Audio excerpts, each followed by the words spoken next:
Hello, I'm Teresa McKee, your host for A Mindful Moment.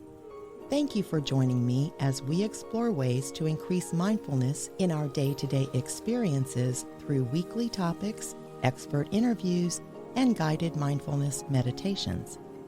Mindfulness is presence, awareness. It's paying attention to what's happening within us and around us. Mindfulness increases our emotional, physical, and mental well-being. It can also enhance our focus and productivity. Perhaps most importantly, in today's uncertain world, mindfulness strengthens our ability to be more compassionate toward ourselves as well as others.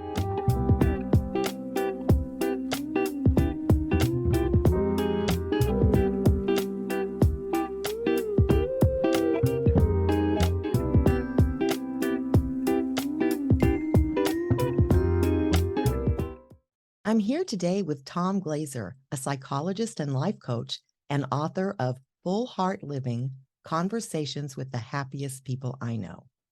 Welcome, Tom. Teresa, thanks so much for having me.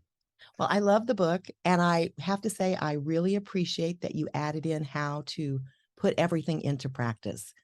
And I want to bring that up right away because I think it's so helpful to readers trying to apply what they're learning, because sometimes, we read a book and then we sit it down and we don't take action. And so I think that helps spark that change that we're looking for. You are referring to the workbook section of my book. I will tell you, it's controversial. There are readers who hate that part. They're Really? like, don't tell me what to do. And other people love it. And early readers did say, this is great material, but we really want to bring it home. And that's why I added it. So for those of you who like assignments, it's there. Yeah. And if you don't have to do the assignment, but No, it's optional. I think a lot of people need that guidance. They're busy and they're, they don't want to take the time to figure it out on their own. So I think it's helpful. So thank you for that. Let's start with what led you to study happiness? Oh boy, Teresa, this came out of the unhappiest period of my adult life. I had my dream job for 7 years, and I was determined and planned to retire doing this job where I was a senior counseling psychologist at a college. So I got to do the individual psychotherapy that I love to do, and I got to teach about wellness promotion topics. So it's like all the things that I love, I got to do every day. Things changed dramatically when a new coworker showed up on the same very small staff. We were paired regularly for all the wellness promotion activities, and this person couldn't stand me, and I tried everything I could to try to make it work, and it was just going south, and I got depressed. And in the midst of my grief, I noticed really happy people all around me, and I got curious. First of all, I observed, then I got brave and I started asking them some questions. And it just snowballed into these kind of mini documentaries, I called them. And on the first day of filming, I was like, oh my gosh, because I had known for years I would write a book one day, but I didn't know what it was going to be about until the first day of filming on break. I'm like, oh, I was having so much fun. It was one of the best days of my own life, meeting with happy people, talking about what makes them tick. What could be better than that? So that's when I decided to write a book on the topic. Fantastic. And I think that that's a great story. And you go into detail in it in the book, which I think so many people, most of my job is coaching people that are unhappy at work. And it's almost always a coworker or a supervisor, right? Yes. So if we can People can relate to the story, and sadly true. Yeah. Yes, very true. But I also think it's important because, when you get to that point, you do have to make a decision. And the decision may be, being a mindfulness teacher, learning, like using it as a learning opportunity if you're not too miserable. But if you're too miserable, sometimes you just have to go, and it works out, right? It always works out. So I think that's great. Now, there's a lot of definitions about or definitions of happiness, and people use happiness and joy and contentment interchangeably. And so I think maybe it would be important to understand, what is your definition of happiness? I'm going to answer with a non-answer. So forgive me in advance. And this is inspired by Gretchen Rubin, who wrote The Happiness Project and a bunch of other phenomenal books.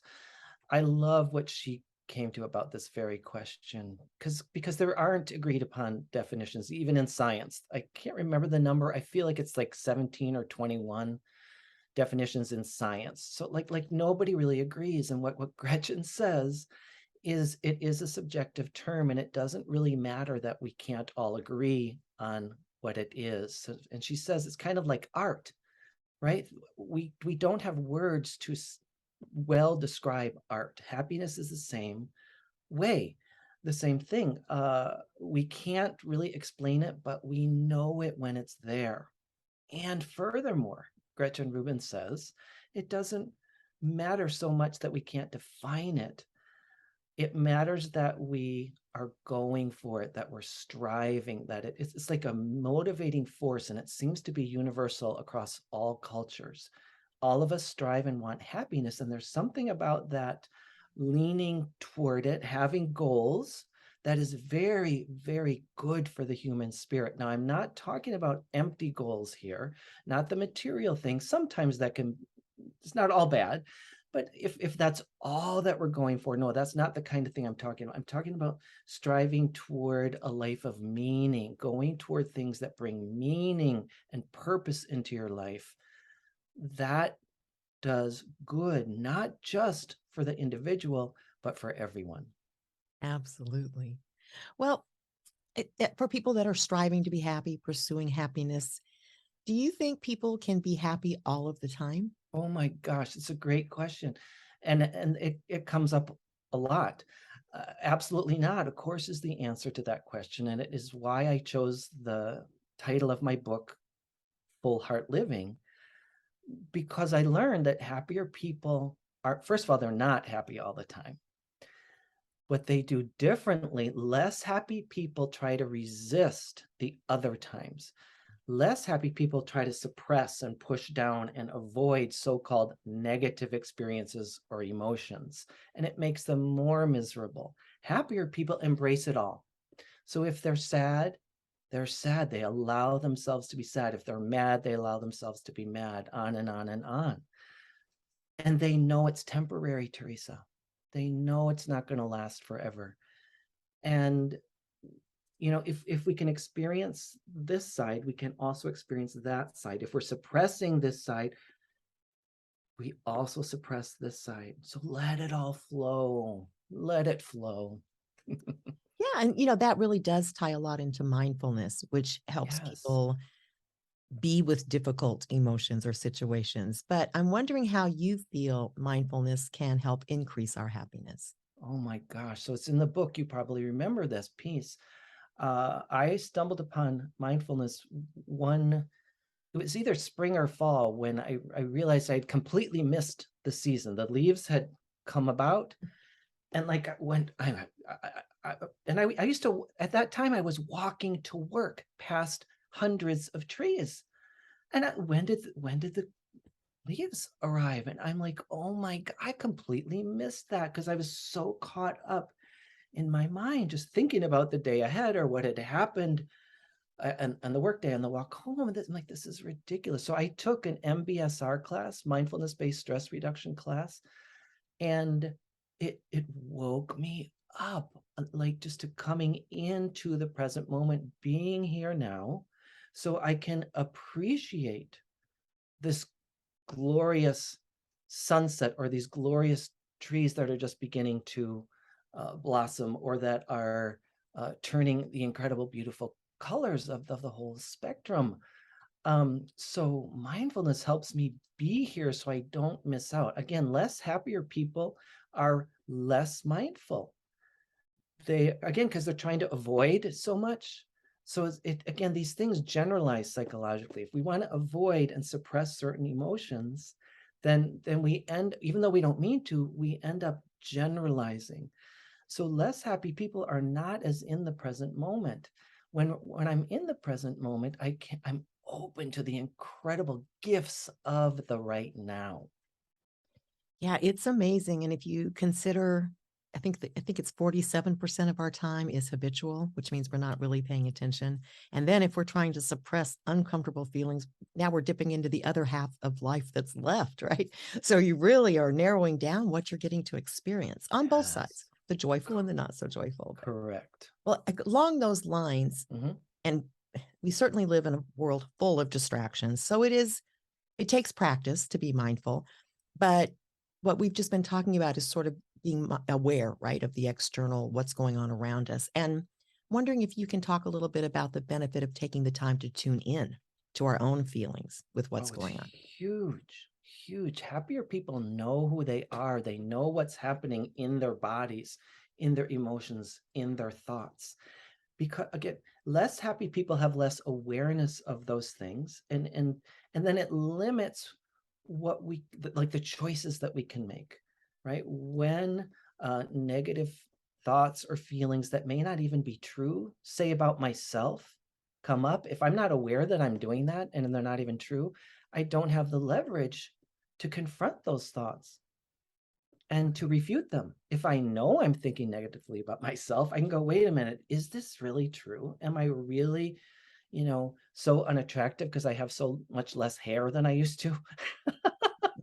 Or is it like other people, like other people have physical differences, and all I care about is how it feels to be with them. I might notice their receding hairline, but that is not what I think of when I first think of that person. What I think of is the experience of being with them and looking in their eyes and the laughs that we have and the things that we have in common. Yeah, definitely. And again, it just, in addition to happy, because it certainly helps you feel happy, but I just think it's like going from black and white to technicolor. If anybody in the audience knows what either of those are, but it's like, it's Well, a just richness. watch The Wizard of Oz. Yeah, And there you go. Just like the Wizard of Oz. Oh, well, exactly. it is. Yeah. Mindfulness. Yes, like I can see every blade of grass. When I got glasses, I didn't know that you could see individual blades of grass. It's very similar, that kind of thing, to life. Yeah. Yeah. That's a great analogy. Thanks. Well, you have a whole chapter in the book about really self-care. And so I'm Yes. wondering if you can explain why practicing, and I'm asking this because so many people tell me they don't have time to take care of Mhm. themselves. So if you can talk a little bit about why practicing self-care actually makes us happier. Well, it sets the foundation. It's not the whole shebang. It's not enough to just practice good nutrition and sleep hygiene and to move our bodies, but it gives the brain the ability to do the other things that help make us happier.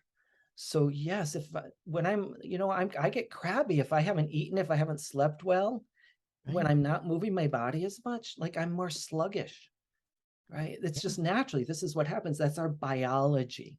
So we are meant to move, as Dr. Henry Emmons, who I quote in the book, says, our bodies are meant to move, and our bodies are not designed to consume a ton of refined sugar and flours and all the junk food. Our bodies are not designed. So like the body doesn't know what to do when we introduce I don't know, a Cheeto or a Dorito. The body doesn't know what to do with it. And the analogy I like to make with that is it's information. All these things, sleep, diet, exercise, even like social media or the news that we watch, that's information to our body. It has an impact on us physiologically. And if we feed our system the wrong information, just like the old Google searches before they had spell correction, remember that? If we misspelled a key term, it would take us somewhere that we absolutely didn't want to go, and usually very unhelpful. The body is the same way. So on the other hand, when we do feed it well, when we give it the rest that it needs, and when I say rest, it's not just sleep. I mean waking downtime where we're not just distracted scrolling on social media. What activities really, because that's distraction. Right. Social media distracts us from what's actually going on in the moment. Anyhow, what was I saying? Just that all those things set us up. It like then we have the potential to lean in to these other things, like some of the things we've been talking about that lead us to happier lives. And by may I say too, happiness is not just selfish. This isn't just hedonistic and just for me. No, no, no. Happier people do more good deeds in the world. They volunteer more, they donate more money to good causes, they do less harm in the world, they do less harm to the environment. The contagion effect, happier people help other people feel happier. So it's a win-win. It's not just selfish. Yeah, no, I totally agree. And I think the self-care area is really critical at this time of year in this country. We have listeners in other countries, but in this country, this starting now, we have the election season coming up, which is fraught with negativity and fighting and, just kind of ugliness. And we've got the holidays with the pressure and the rich foods full of sugars and maybe we cut back on sleep to try to catch up on all the things we have to get done because it's the holidays. And so I appreciate you sharing that because I think it's so important that if we remember, if we take care of ourselves first, then we have more to give, right, to others. Oh, But if we don't, exactly. right, if we eat, a whole pumpkin Mm, pie and mm, watch one of the 24-hour news broadcasts, all day, we're not going to feel good. We're not going to feel happy. mm. So, No. It reminds me so much of, I'll never forget one of my favorite instructors in graduate school, Dr. Chuck Lofi, talked about taking a walk by himself after work every day before he went home to his family. And people, it's just like you're saying, people could say, how do you have time for that? Well, he said, because it's quality time with my family, not only quantity. So yes, he could have had an extra hour with his family. Would he have been as present with them? No, he knew it was a gift to his family to take that walk every single night. yeah, I agree with that too. This last weekend I went to breakfast with a friend and I'm under a lot of deadlines and I was thinking, should I cancel that because I could use that, but I'm in LA. So the drive time and then of course the time to chat and then the drive home.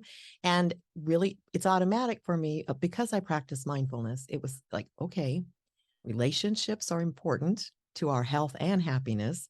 And if I stay in this room another 7 days in a row, I'm not going to be happy. Right. So I got in the car and went. And then I was actually not only happier, but more productive by the time I got back. And so you talk about the importance of relationships too, which I consider part of self-care, but talk a little bit about why relationships are so important. And I'm not talking about, necessarily romantic relationships, just Oh no, relationships with people. Why is that absolutely. so important if we're trying to really feel happier? It's the number one thing, actually, that I found. Happier people have strong bonds. And right, it doesn't have to be a primary romantic relationship. Our culture tends to idealize that. No, no, no. That's great for, it's nothing wrong with that. It's fine if that's part of your life. It's so okay if it's not. Um, and many very happy people are single, um, or in non-traditional relationships. So anyhow, happier people have a tribe. They have people that they connect with really deeply, and they spend a lot of time with them because they are both expressing love and receiving love. Um, I think if you didn't do anything else, and there's like, I can't even remember the number of chapters. Let's say there's 18 chapters in my book. If you only focus on relationships, that would be, yes, you're going to be happier. If you just enhance or obtain more deeply satisfying relationships, humans have, we have a need to be seen by others. We must be known.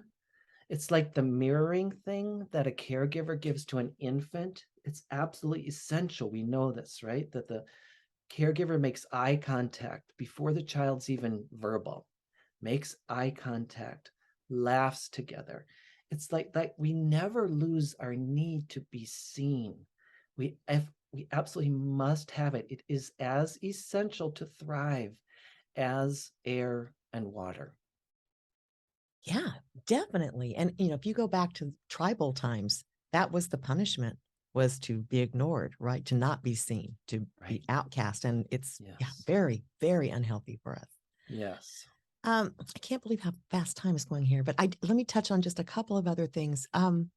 You do talk about the misperception that happy people have fewer challenges in life than unhappy people. And so could you share a little bit about why resilience might be really good for helping us hold both maybe joy and sorrow? Yes, absolutely. So, right. There's absolutely no evidence that happier people have fewer hardships, fewer challenges. It's what they do with them, and it's sort of what I was alluding to earlier with the whole title of the book, Full Heart Living. Happier people simply embrace those times. They know that it is inevitable. It's part of life at this time on this plane, and so okay. So suffering is coming up right now. This is mindfulness again. Oh, this is a moment of suffering. I'm really sad right now. I'm grieving right now. And that is a piece of resilience right there, right? That Yeah. mindfulness, that opening to the truth of what's coming up. And then when, and not just stopping there, okay, so that's what's happening. So what, listening to the message, to me, whatever happens is a message from the inside. So noticing in my body that I'm sad and I feel it in my chest and in my eyes and in my throat. Okay, and what's the message? What's my body trying to tell me? That might be that I need to just slow down and be sad for a while. It might be that I need to go for a hike. I don't know. It might be that I need to hang out with some people. It might be that I need to call a friend and say, "Oh my God, I am so sad right now. Here's why. Here's what's going on in my life." And all these things do fill that resilience cup so that we bounce back sooner. Again, less happier people do less of the things I'm talking about right now. And then we find, like prolonged grief, right? It takes them longer to work through the inevitable stages of grief, just to use that. I use that as an example because I've lost both parents in the last few years. I'm very familiar with it. So sorry. Oh, Yeah, thanks. yeah, I think it's a good reminder to people too that resilience you can learn. It's not you're not born with not necessarily born with it. You can learn and increase your resilience level, and There's I do think that's a key skills. factor Yes. in happiness because again, we're not going to be happy all of the time, but if our resilience is high, we bounce back faster, and Correct. so it's not a matter of happy people don't have any problems, right? It's a matter of happier people tend to have higher resilience because they've worked Yes. on it or done the exercises like in the book, or there's a multitude of ways through emotional intelligence, which you also include in the book. So I think that's really important because some people may be feeling they've used up all their resilience over the past couple of years, but it's not true. It's in there, right? We can tap into it. Exactly. Correct. Um, I'm sure you're aware there's this mass movement of people shifting careers or life goals. Everybody's kind of reevaluating the rest of their lives these days. And you talk about how to support yourself during this in the book. So, can you share some tips for those out there that our listeners that are maybe trying to break away from even long standing careers to pursue what they really want? It's one of my favorite phrases and that I use with clients and myself all the time. So yeah, major change like that. And I went through this because I did give up my dream job that turned into a nightmare. I was very anxious because I was attached and I thought I was going to retire there. I hadn't really thought about what else I might do. I didn't have a plan B. That's going to bring up anxiety. It's going to bring up worry. It's a big step to make a career. So, number one is just acknowledging that truth. Oh, this is big and I'm scared. And then filling in that question. So given that I'm scared, and the reason this phrase came about, it's from my Gestalt training back in the early 90s. Um, what do I need to do to support myself? So what do I need to do? It's active to support myself. When we're anxious, anxiety is a state, or worried. Some people don't love the term anxiety, and I'm using it broadly here. Um, we we almost always there's something we want. There's energy for something. The energy is unsupported, though, psychologically. So answer that question, what do I need to do to support myself? You get support under that energy, and the anxiety, it's not going to go away, but it's easier to deal with. So again, what do I mean when I, like, what kinds of things answer that question? It's very similar to what I was just saying around grief. So, okay, where is it in my body? What's the message from this anxiety, this worry, or this place in my body? What are the butterflies in my stomach telling me? Are they telling me I need to talk to a trusted loved one who's going to tell me I'm going to be okay? Yes, probably. But then I know I'm not alone. Oh, on my worst days, I've got my spouse, I've got my parent, I've got my sibling, I've got my best friend, my cousin, my uncle, my aunt, whatever. I've got this team. I like to think of it as a board of directors. Who's in my board of directors, right? Who can I count on? Who is really there for me? And that doesn't always have to be only people who are alive at this time, right? That people get to stay on my board of directors even after they've gone to the other plane. Excellent. And there are other ways of supporting oneself. Maybe it's physical activity, maybe it's meditation, calming, slowing down.